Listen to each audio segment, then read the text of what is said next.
Hello students, today going to start our third chapter US hegemony in world politicals. Third 13 marks का ये chapter है students. Myself Anupma Sharma telling you something regarding this chapter. So students, हमारा जो first topic है beginning of the new world order by the US. Beginning of the new world order by US में क्या था students, जब Russia का विघटन हो गया तो यूएस की इम्पोर्टेंस हो गई और ये सारी की सारी इसने सारी पावर्स अपने अंदर समेट ली. उसके बाद से क्या हुआ, साइमल्टेनियसली एक और हुआ, कुवैत ने जो है इराक को अपने कब्जे में कर लिया. बाय इराक कुवैत को जो था इराक ने अपने कब्जे में कर लिया और धीरे धीरे और बार बार एक आक्रमण करता रहा. और इन आक्रमणों की श्रृंखला में यूनाइटेड नेशंस ने कहा कि कुवैत को से अपनी सेनाएं हटा लें. और जो यूएन का यूनाइटेड नेशंस का ये डिसीज़न था, यूएस प्रेसिडेंट जॉर्ज बुश ने कहा कि उन्होंने इसको माना नहीं, विपरीत चले इसके, जिसका कि नाम आया न्यू वर्ल्ड ऑर्डर. और इसी के साथ ही 6,60,000 सेना के सैनिकों के साथ जो कि 34 देशों के थे, एक युद्ध हुआ जिसमें कि इराक की हार हुई. और फर्स्ट गल्फ वॉर इसका नाम, मतलब पहला गल्फ वॉर था ये, और इसका नाम बना ऑपरेशन डेजर्ट स्टॉर्म भी और फर्स्ट गल्फ वॉर भी.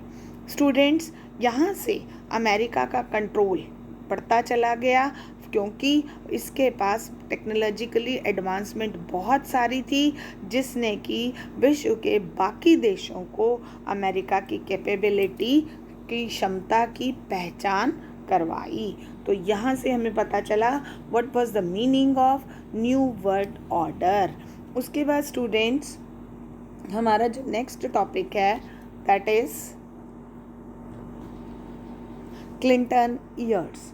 क्लिंटन जो थे जॉर्ज बुश के बाद lost the US presidential election, उन्होंने उनके मतलब हार गए वो जॉर्ज बुश 1992 में, और बिल क्लिंटन डेमोक्रेटिक पार्टी के प्रेसिडेंट बने.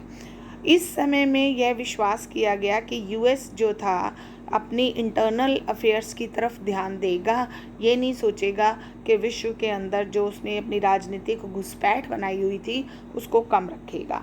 और government led by Clinton focused on soft issues पे रखेगी, जैसे कि डेमोक्रेसी प्रमोशन है, क्लाइमेट चेंज की तरफ है, वर्ल्ड ट्रेड है. हार्ड पॉलिटिक्स में नहीं जाएगी कि विश्व की राजनीति क्या है.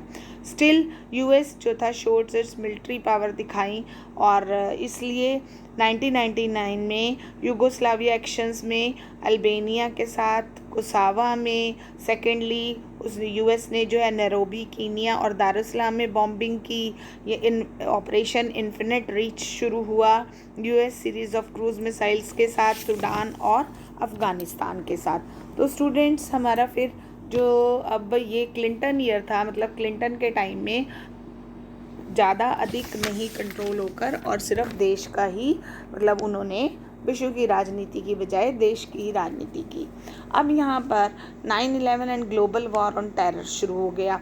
On 11 September 2001 4 American commercial crafts जो थे हाईजैक किए गए, और उसके साथ साथ 2 सेकेंड एयरलाइन क्रैश्ड हो गई.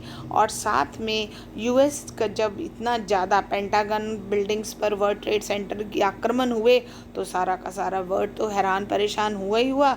यूएस का रिस्पॉन्स भी इसके प्रति कोई खास अच्छा नहीं था. और जॉर्ज बुश जो थे, उनके बाद क्लिंटन की प्रेसिडेंसी हो गई शुरू, और यहाँ से यूएस ने एक आंदोलन शुरू किया जिसका नाम था operation enduring freedom. Global war on terror पे था. और ये जो था ऑपरेशन, या ये जो एक क्या कहेंगे हम इसको, आंदोलन, वो किसके लिए था? मेनली अल-कायदा के लोगों के ऊपर, तालिबानीज़ के ऊपर उनका अटैक था. बड़े अरेस्ट किए गए पूरे वर्ल्ड के अंदर भी, यूएस में भी ज़बरदस्ती गवर्नमेंट ऑफ द पर्सन. और उनको नहीं, ये नहीं जो लोग कहीं के और के थे, उनको कुछ नहीं मालूम उनकी सरकारों को, लेकिन यूएस अपने हिसाब से ही करता चला गया.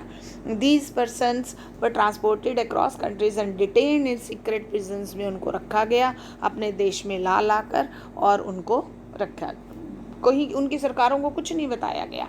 अब हमारा स्टूडेंट्स नेक्स्ट टॉपिक है Iraq invasion. Operation Iraqi freedom जो था was launched by the US on 19th March 2003 and was joined by more than 40 other countries ने इसमें शामिल हुए। The purpose of the invasion जो वो क्या था इसका, इस इराकी इन्वेजन का क्या उद्देश्य था कि Iraq from developing weapons of mass destruction, और वो जो नुकसान हो रहा था, जो हानि हो रही थी, मास डिस्ट्रक्शन सामूहिक रूप से उसको रोकना। एज कोई इस जो था वेपन्स ऑफ मास डिस्ट्रक्शन का कोई एविडेंस तो था नहीं, स्पेकुलेटेड किया गया था। Invasion motivated by other objectives हैं जैसे इराकी ऑयल फील्ड्स के साथ साथ, और इसमें मिलिट्री और पॉलिटिकल फेलियर रहा। 3000 US military personnels were lost, ख़त्म हो गए, और इराक में भी बहुत सारी परेशानियां आई थी। Thank you students.